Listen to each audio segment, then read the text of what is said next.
Hello everyone.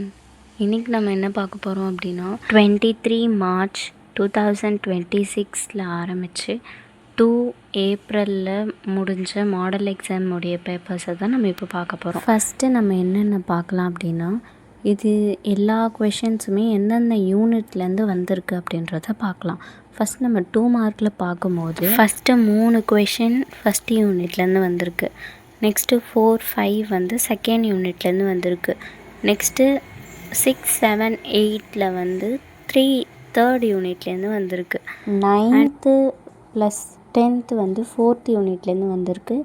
11th + 12th வந்து 5th யூனிட்லேருந்து வந்திருக்கு. இதெல்லாம் தான் 2 மார்க்கில் வந்த யூனிட்ஸ். நெக்ஸ்ட்டு நம்ம பார்க்குறது வந்து 5 மார்க். 5 மார்க்கில் 13 to 19 கொஷின் கொடுத்துருக்காங்க. இதில் எந்தெந்த யூனிட் அப்படின்னா 13th 14th வந்து ஃபஸ்ட் யூனிட்லேருந்து வந்திருக்கு. 15th 16th வந்து செகண்ட் யூனிட்லேருந்து வந்திருக்கு. 17 third unit, 18 fourth unit, 19 fifth யூனிட்லேருந்து வந்திருக்கு. இப்போது நம்ம வந்து செக்ஷன் சி 10 மார்க் பார்த்தோம் அப்படின்னா 20 வந்து ஃபஸ்ட் யூனிட், 21 வந்து second unit, 22 third unit, 23 fourth unit, 25 fifth யூனிட்ன்ற மாதிரி எல்லாத்தையுமே ஸ்ப்ளிட் பண்ணி கொடுத்துருக்காங்க.